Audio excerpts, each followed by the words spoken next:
Disclaimer, this is not a Chase Sapphire Reserve hate video. Rather, I think it's been one of the best premium travel cards since it bursted onto the scene in 2016, and I know a lot of people who justifiably have it as their only premium travel card. So, Monty, what gives? Surely you have a lot of value to gain from the card as well? Well, yes and no.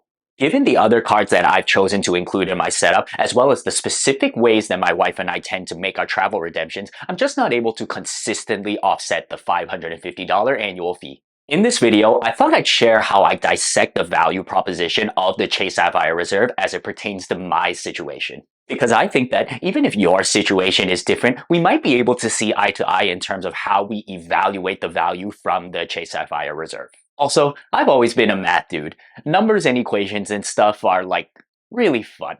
For a lot of statement credits that come on other cards, their value can vary significantly from person to person given their restrictiveness and the degree of applicability. For example, the American Express Platinum offers a $200 annual airline fee incidental credit, which is restricted to just incidentals, so pet fees and check bag fees and stuff like that.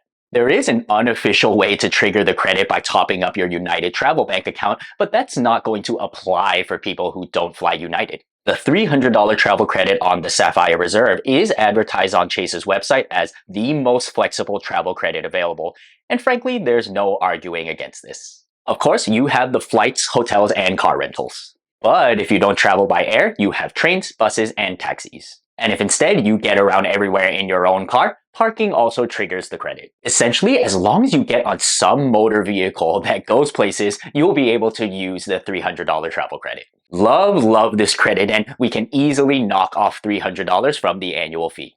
The only other credits that come on the card are 1. Global Entry TSA PreCheck Nexus credit, which comes on a lot of other cards, some of which that I already have, and so I value this credit at $0.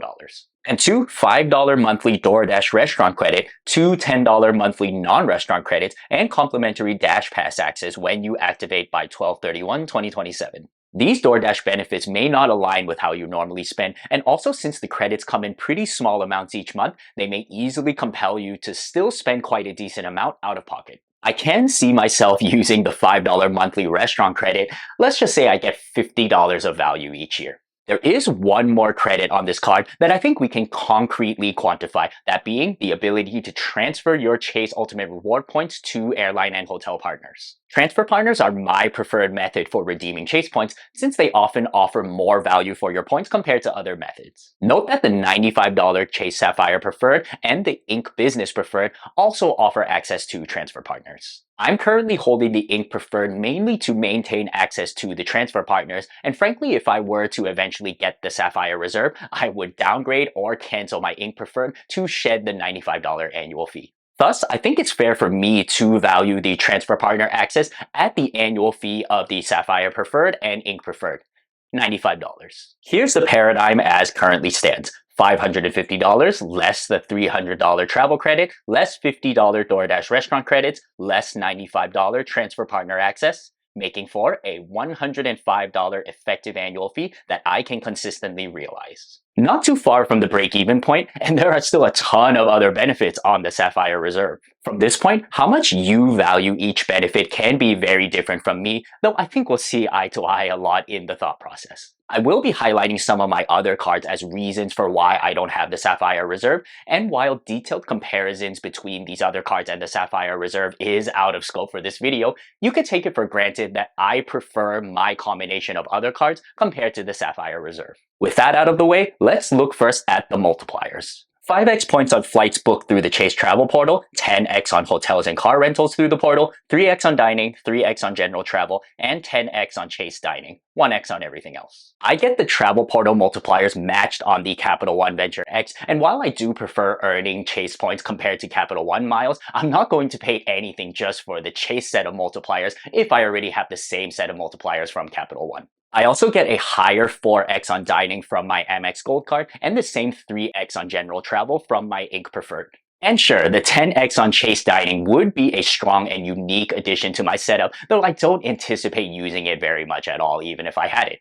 $0 in value for the multipliers. Next up, 50% more value for travel when you redeem through Chase Travel. This is and has long been a powerful redemption option on the Sapphire Reserve.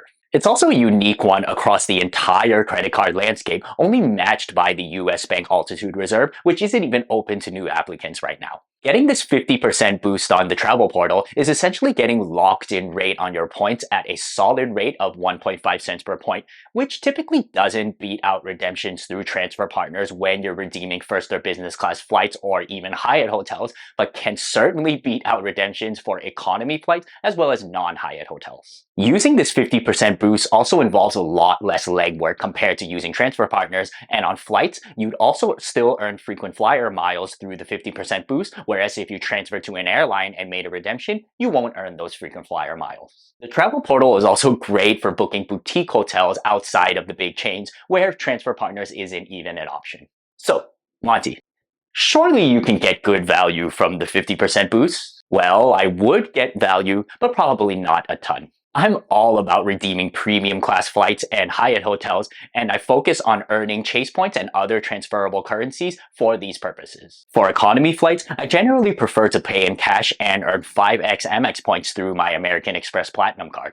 Similar deals for non-Hyatt hotels. I either pay in cash and earn more transferable currencies or use something like the $300 travel credit on the Capital One Venture X. Again, I see the attractive qualities of the 50% boost, but it's just not the best fit for my specific travel and redemption preferences, and so I can't consistently value it at anywhere near the $105 that I need to break even. How about the airport lounge access, which includes Priority Pass and Chase's own Sapphire lounges? Well, I already get Priority Pass from my Amex Platinum and Venture X. In fact, a more powerful version of Priority Pass from the Venture X, given that my 4 free authorized users get their own Priority Pass. Also, with my current Priority Pass access, I can get access to a Chase Sapphire Lounge in the US once per calendar year, which I think will be more than sufficient for me. My home airport is Newark Liberty, which currently doesn't have a Sapphire Lounge. I'm not far from LaGuardia and JFK, which do have Sapphire Lounges, but also in the same terminal, in fact, roughly like 10 feet away from the Sapphire Lounges, there are also Amex Centurion Lounges, which I get unlimited access to through my Amex Platinum. Don't get me wrong here, I'm not saying that the Amex Centurion Lounges are head over heels above the Sapphire Lounges.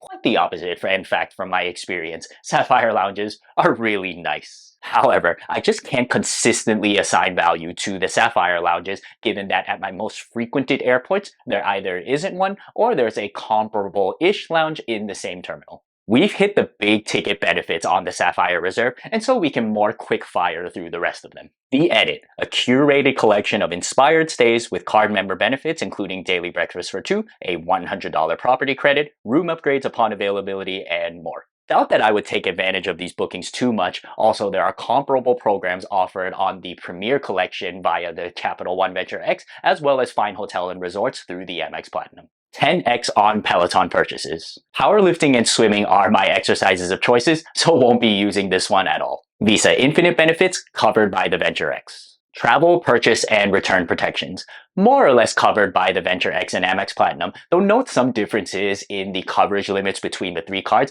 if the coverage limits are important to you. With that, we're ready to round things up. The statement credits and access to transfer partners can consistently and organically get my annual fee down from $550 to an effective annual fee of $105. But beyond that point, none of the other benefits can help me go beyond that break-even point year over year. Instead, I found it a better fit for my situation to hold the combination of the Capital One Venture X and American Express Platinum to replicate most of the premium travel benefits at lower effective annual fees, while also holding the Inc. Preferred card to maintain access to Chase's transfer partners. This is why I don't currently have the Chase Sapphire Reserve and don't plan to get it in the near future. If you've made it to this point in the video, consider giving it a like and subscribing to the channel. You might have noted how many times I brought up the Capital One Venture X as reasons for justifying why I don't have the Sapphire Reserve. The $395 annual fee on the Venture X just hit for me, making for a good opportunity to do a detailed and honest 1-year review of the card. The reality was harsher than I initially expected, and to see what I mean, check out this video on screen. Here's your card nerd signing off, and I'll see you in the next one. Peace.